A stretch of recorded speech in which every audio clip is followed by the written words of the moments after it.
Good day everyone. Today I'll be discussing about upper extremity anatomy.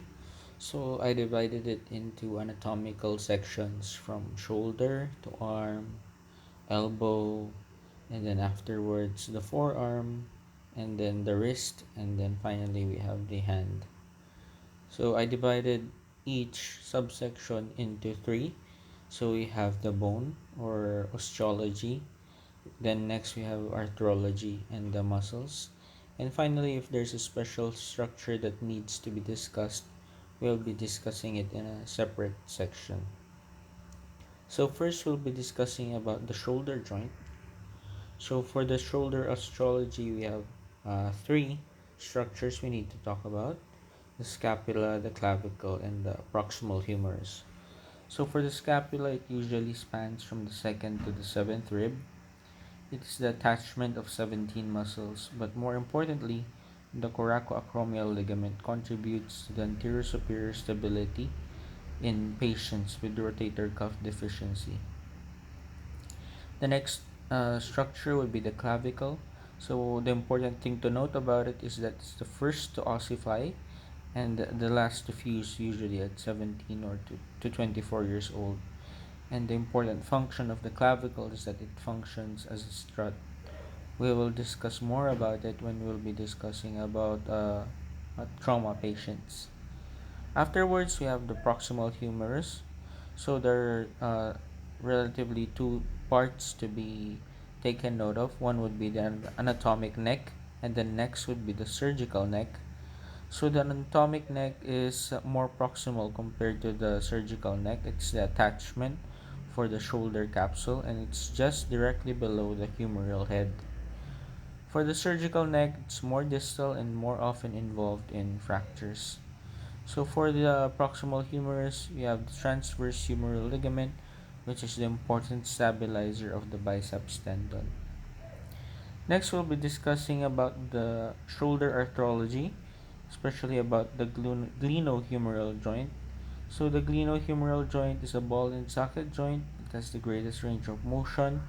And for the static restraints, we have the articular anatomy of the joint itself. We have the glenoid labrum, and we also have the glenohumeral ligaments capsule and the negative intra-articular pressure produced. For the dynamic stabilizers, the more important ones would be the rotator cuff and the biceps tendon, as well as the scapulothoracic mechanics that contribute to stability of the glenohumeral joint. Next, we have the sternoclavicular joint. So it's the only true joint connecting the upper extremity with the eggshell skeleton. It has two fibers or two ligaments. One would be the posterior sternoclavicular ligament, which is stronger and is the primary restraint to anteroposterior instability. And of course, you also have the anterior sternoclavicular ligament. Next, we have the AC joint or the acromioclavicular joint. It's actually a plain gliding with a fibrocartilaginous disc. So there are two ligaments that are seen here. One would be the AC ligament or the acromioclavicular ligament, and then we also have the CC ligament or the coracoclavicular ligament.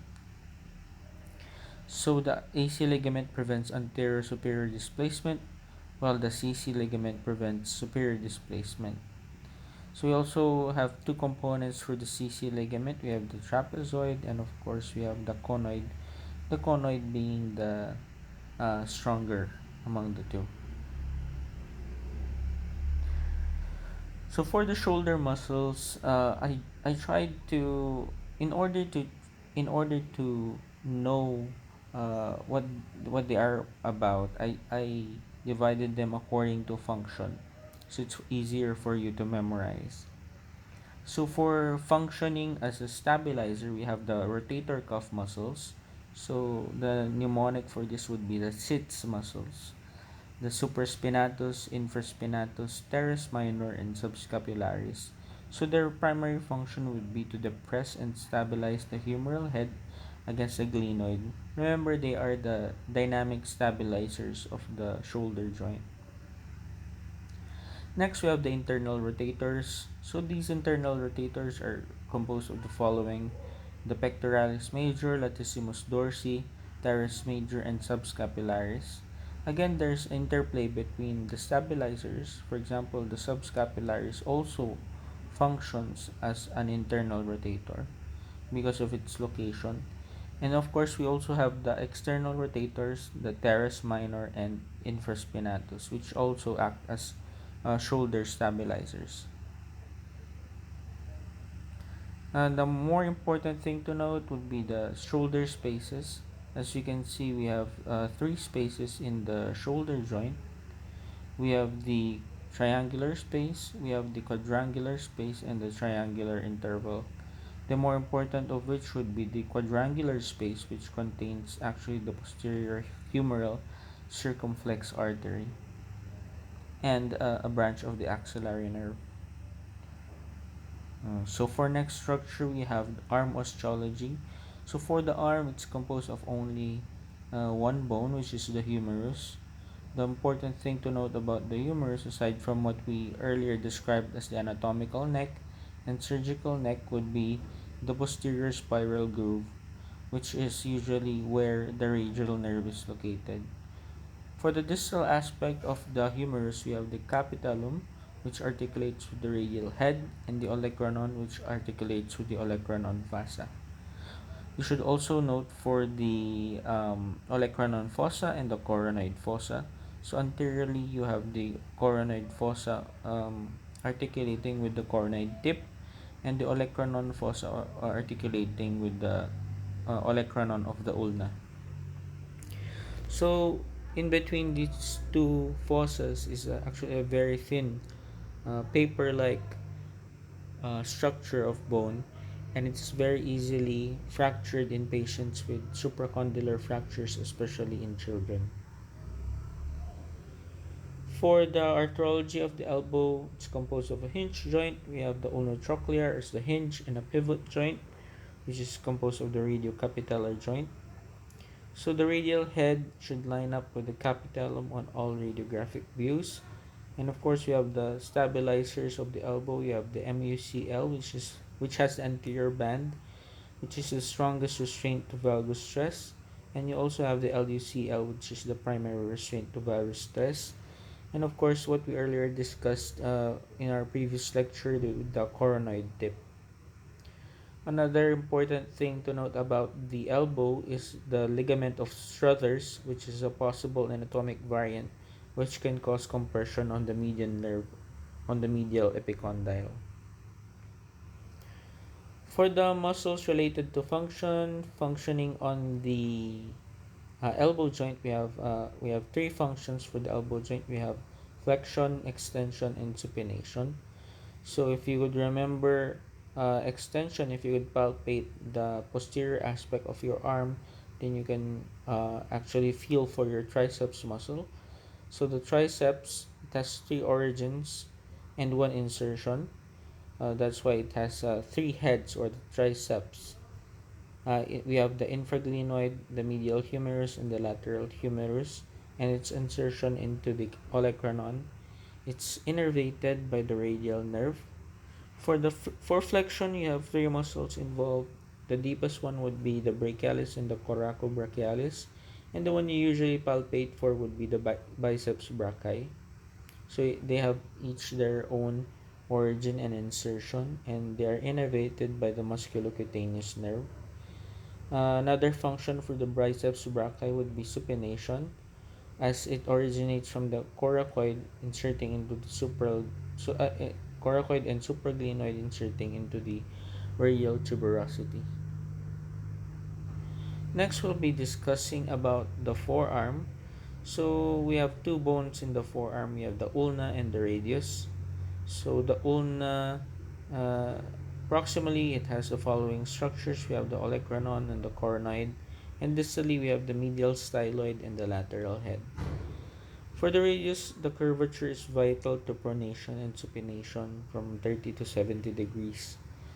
And we also have the distal radius, which is the articular surface for the carpal bones, the ulnar notch, and the dorsal distal tubercle. So for the arthrology of the forearm, it actually has the interosseous membrane, which distributes load from the distal radius to proximal or ulna. So it's important when you're trying to support yourself using your forearm. So disruption actually leads to one of the fractures called an Essex Lopresti injury. Next, we have the muscles related to function. It looks daunting, but it's actually very easy to memorize.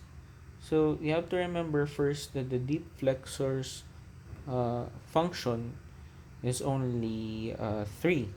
So the most important of which would be flexion of the thumb, flexion of the fingers, and of course wrist flexion.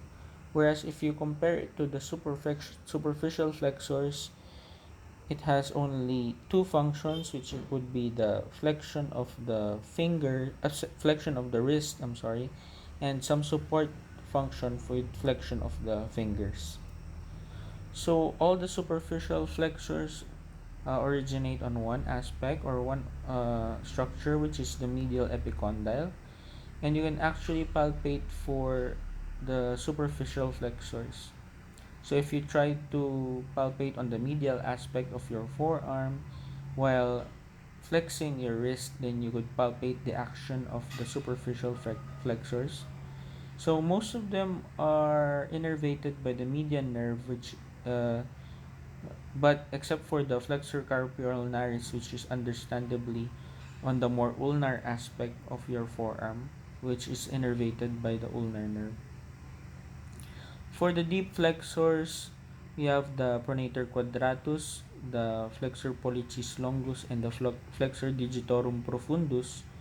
So these originate usually at the middle to distal aspect of the forearm, so you can actually palpate for them, and then they insert into the respective functions. So for example, for the thumb, the flexor pollicis longus inserts into the distal phalanx of the uh, thumb, while for the flexor digitorum profundus, it inserts into the distal phalanges of the respective fingers.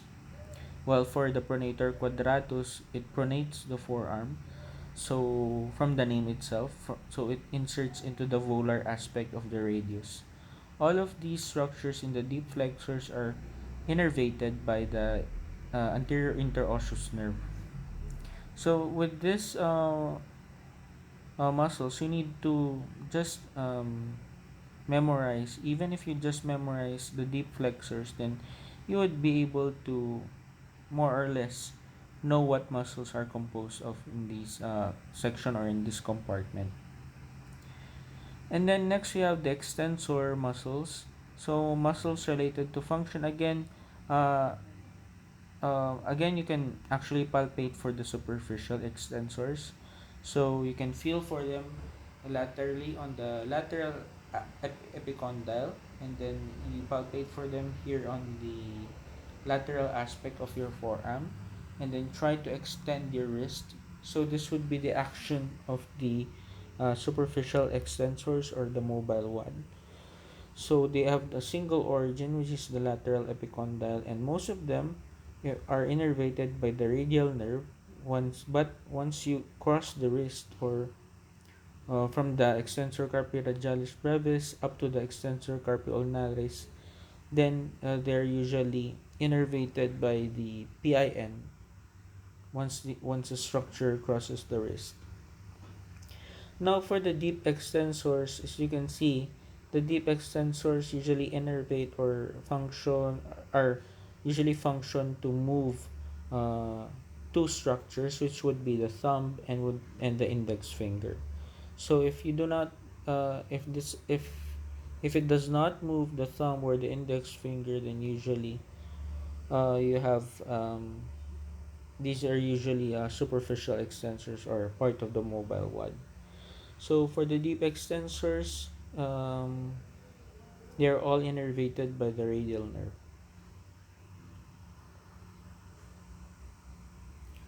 Now for wrist and hand osteology, so it's actually very easy to memorize when we're describing the hand, we don't use numbers like, for example, the toes. We don't count the hand by the first digit, second digit, third digit, fourth digit, or fifth digit. We actually name these structures in orthopedics. So when you're referring to an orthopedic surgeon, whenever you have an injury to a structure of the hand, then basically you never say that's the first finger, the second finger, third finger. You call the structure by its name. So for the thumb, we have the index finger, the middle finger, the ring finger, and the little finger. So it's composed of uh, seven carpal bones, and then we have five metacarpals, and of course we have two phalanges for the thumb and three phalanges for each of the index finger, middle finger, ring finger, and the little finger. So on the left, you would see ossification of carpal bones.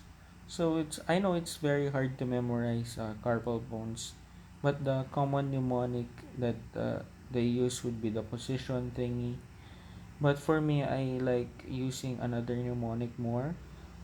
So for the scaphoid, the mnemonic I use actually for the carpal bones would be so long to pinky, here comes the thumb. So it's scaphoid, lunate, triquetrum, pisiform, hamate, capitate, and trapezoid, trapezium. Another important thing to note about the carpal bones would be the ossification. So ossification starts from the capitate, which is at 1 month. Next it moves in a clockwise manner. So from the capitate you have the hamate, and then the pisiform at 1 year, the triquetrum at 3 years, the lunate at 4 years, the scaphoid at 5 years, and the trapezoid and the trapezium at 6 years. This is important because once you, for example, have a patient with suspected carpal fracture for young children, sometimes when the radiologist would say that the patient has a carpal fracture or a distal radius fracture, but it's just actually that not all the bones of the carpal of the hand are ossified yet. That's why you can't see them on the x-ray. Next, for the wrist and hand arthrology, we have the chain link theory on the leftmost picture. As you can see, for the chain link theory, there are three structures that are primarily there: distal radius, the lunate, and the capitate. So those three structures actually form a chain, and they're the ones that in the center of that chain, or in the flexion and the movement of the hand. Next, you can see in the middle picture, you have the space of Poirier. So it's the weakest aspect of the carpal bone. So it does not have any extrinsic ligaments that would help it stay in place. And then we of course have the TFCC on the rightmost picture. So this one is usually asked in the board exams. So this is another important structure to note, which would be the extensor compartment contents. So they number, in order to memorize this, you have to think of the numbers 1 to 6. So 1 from the more radial aspect, and 6 ending it to the more ulnar aspect, with 3 and 4 on the center. So if you can remember, the most radial structure would of course be the thumb. So the one you'd usually see in the first compartment would be the extensor pollicis brevis and the abductor pollicis longus.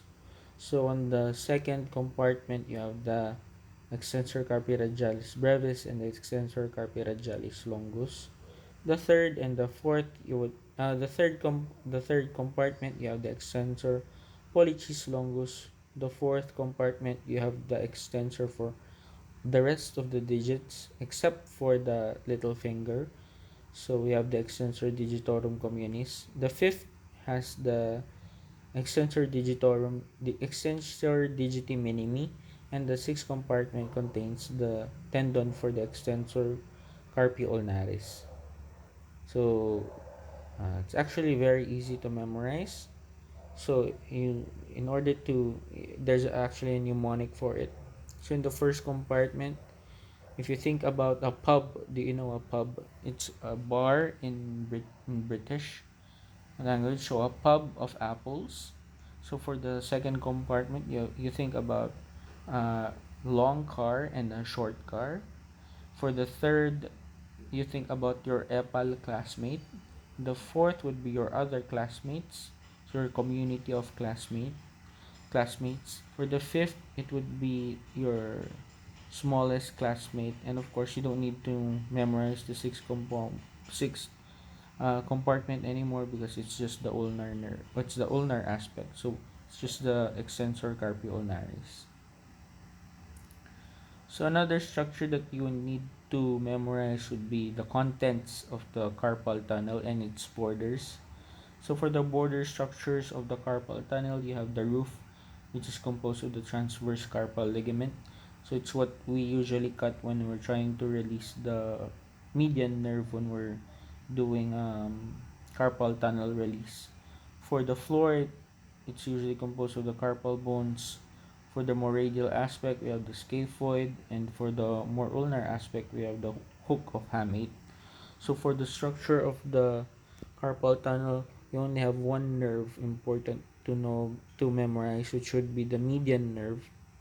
And then the other structures would be the flexor digitorum profundus, the flexor digitorum superficialis, and lastly we have the uh, flexor pollicis longus tendon. Finally, for the last slide, we have the brachial plexus. So the mnemonic for in order to memorize this would be real Texans drink cold beer. So roots, trunks, divisions, cords, and branches. You actually need to memorize the components of the roots and trunks.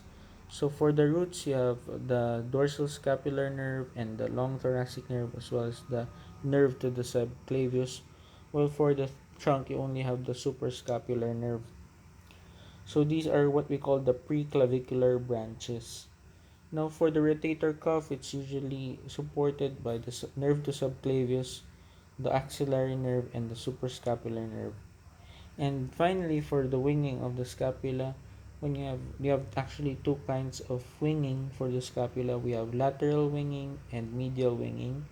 So lateral winging is caused by cranial nerve 11 deficiency, while medial winging is caused by weakness of the long thoracic nerve. So that's it, guys. I'll see you again for our next lecture on lower extremity anatomy. Thank you.